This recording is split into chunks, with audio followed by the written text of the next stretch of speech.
योगीश्वर वीर धन्मज माता की जय। पूज्युలకు పెద్దలకు సత్కర్తలకు అందరికీ కూడా నమస్కారాలు। ఈరోజు మనం అమ్మగారి యొక్క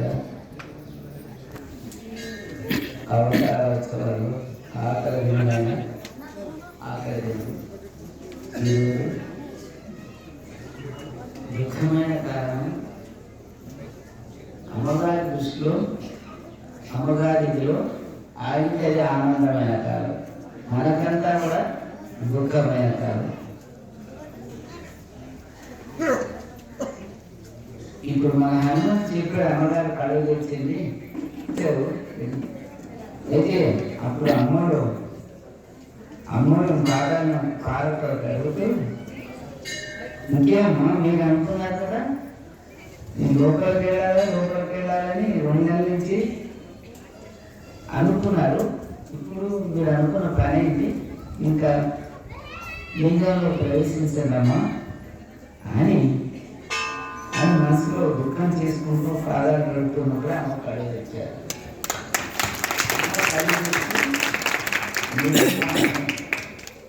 నేనున్నానని చెప్పి మా అందరికీ కూడా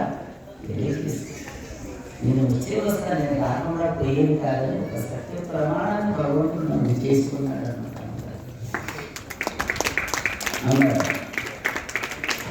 అమ్మగారు వచ్చి లోక కళ్యాణం చేయడానికి తాను వచ్చి తన వెంట అందరినీ కూడా తీసుకొచ్చారు, సకల దేవతలను కూడా తీసుకొని వచ్చారు, సప్త ఋషులను తీసుకొచ్చి సకల దేవతలు బ్రహ్మ విష్ణు మహేశ్వరులు కూడా అందరినీ తీసుకొచ్చారు। ఈ కలియుగ మహాపాపయుగం ఈ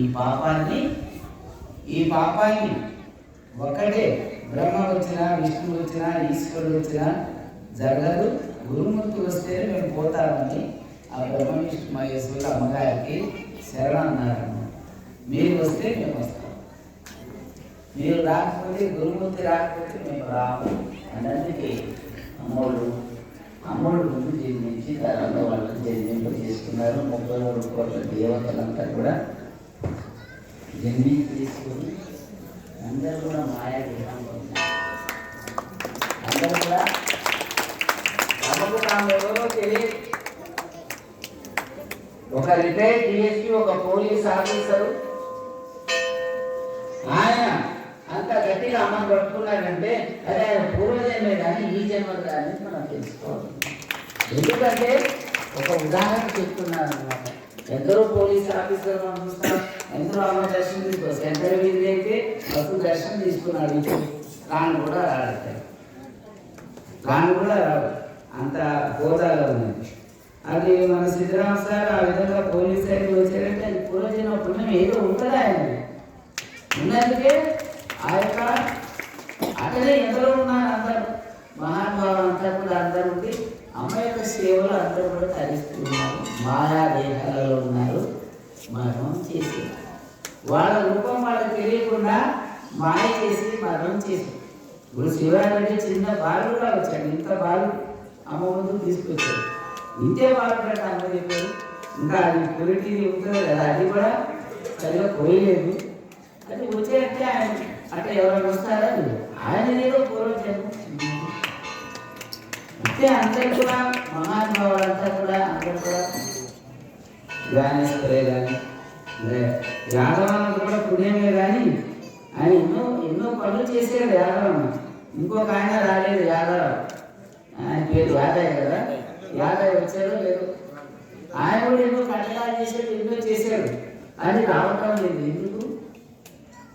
ఎందుకంటే ఈ మాయ అనేది చాలా కష్టపెడుతుంది, చాలా ఇబ్బంది పెడుతుంది, ఆ మాయ అనేది ఇట్లా చేస్తుంది। ఇప్పుడు హనుమంత శిల్పి ఆయన అమ్మ సృష్టి, ఆయన కూడా అమ్మ తన కార్యం ఈ విధంగా తెచ్చుకుని ఆ విధంగా ఆయనకి అటువంటి యొక్క అవకాశం ఇచ్చేది అమ్మగారు, లేకపోతే ఎంతోమంది శిల్పులు లేరు ప్రపంచంలో అంతా అందరినీ కూడా అమ్మగారు తెచ్చుకున్నారు, అందరూ పుణ్యాత్ములే।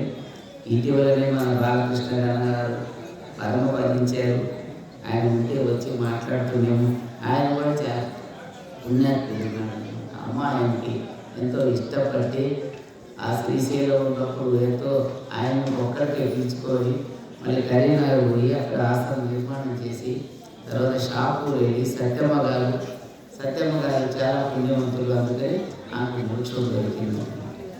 నేను ఇంత అమ్మ భక్తులంతా కూడా ఎట్టున్నారు, పరమాణమైన భక్తులు ఉన్నారు, మామూలు కాదు. అందరి యొక్క రూపాలు చాలా ఘనమై ఉన్నాయి అందరు కూడా. కానీ ఒక్కొక్కరు చెప్పుకుంటా పోవాలంటే అది అంతా కాదు. కానీ అందరూ కూడా పుణ్యాక్షులే, అందరూ దేవతా స్వరూపాలే. మననే పోయినాడు మన మన కృష్ణ ఉంటే ఎంతో ధైర్యం ఇస్తుండే, ఎంతో మాట్లాడుతుండే, భగవంతుడు తీసుకెళ్ళాడు. ఏం చేస్తాం, అదంతా కూడా ఒక టైం వచ్చినప్పుడు ఎవరైనా పోవాల్సి వస్తుంది, పోతారు. మాణిక్యప్ప నాయన మందెప్పన్న ఇద్దరు అమ్మ చెప్పా ఏమని, అయినా మీరంతా చుట్టుపక్కల అంతా ప్రచారం చేయాలా, అంత అజ్ఞానం ఉన్నది, అమ్మగారు అనుగ్రహం ఉంటుంది, మీరైతే ప్రచారం చేయాలంటే మీరు రోజు దర్శనం ఇవ్వాలని అడిగారు వాళ్ళు. అడిగిన తర్వాత సరే నాయన రోజు దర్శనం ఇస్తాను నేను, మీరు ఊళ్ళో అంతా తీసుకురాగలరు. మరి ఆ పుణ్యాత్మేమో కైలాసనాడు, ఈ పుణ్యాత్మ ఉంటారు. అది రోజు దర్శనం ఇస్తారు నాయన. అమ్మ ప్రకారం ప్రతిరోజు దర్శనం ఇచ్చారు. ప్రతిరోజు చుట్టుపక్కల గ్రామాలంతా కూడా వచ్చి అమ్మని దర్శనం చేసుకొని ఇప్పుడు పావనం అయిపోయినారు అందరూ. దేవతా స్వరూపాన్ని చెందారన్నమాట, దేవతలు అయిపోయినారు అందరూ అన్నమాట. ఇంకా ఆ భగవంతుల్లో ఐక్యమయ్యేదానికి ఏం చేయాలి, అందరూ ఆ గురుమూర్తిని మనసులో, అమ్మగారిని మన మనసులో పెట్టుకొని నిరంతరం ధ్యానించుకుంటూ ఉండాలి. మనం ఉన్న చోటనే మనసు మాత్రమే అమ్మగారి సింహాసనం మీద అమ్మగారిని చూస్తూ, ఆ పాదాలను చూసుకుంటూ ఆ దివ్య రూపాన్ని మనము ఎప్పుడు కూడా హృదయంలో పెట్టుకుంటే, ఇప్పుడు మా శ్రీరారెడ్డి మా పాడే కదా, ఆనందం ఆనందం బ్రహ్మానందం గురుచరణం.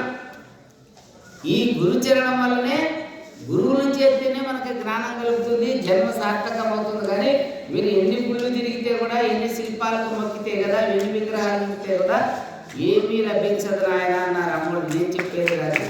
అందుకని గురువునికి మూర్తి పూజ, జ్ఞానికి ఆత్మ పూజ. అంటే మనలో ఉన్నాడు భగవంతుడు, ఆ గురువు యొక్క అంశ మనలో ఉన్నది. ఆ గురువుని మనం స్మరిస్తుంటే మనలో ఆయన నిండి నిపుణుడై ఉంటాడనమాట. మనం ఎంత స్మరిస్తే, మనం ఎంత జ్ఞాపకం చేస్తే ఆ గురువు అంతటి అనుగ్రహాన్ని మనకు ప్రసాదిస్తుంటారు. ఎవరిలో ఏం భక్తుల్లో మనకు తెలియదు, మనమే పెద్ద భక్తుల్లో మనం అనుకోరాదు. ఎవరో మామూలుగా భక్తులైన వాళ్ళు అమ్మంటారు, ఎక్కడ పిచ్చోళ్ళు ఎట్లుంటారు కానీ ఎచ్చోళ్ళు ఎట్లుంటారు, భగవంతుడు కూడా ఎచ్చోళ్ళై తిరుగుతున్నాడనే మాట అన్నారు అన్నారు అన్నమాట. ఎవరు ఎచ్చోళ్ళై తిరుగుతుంటారు.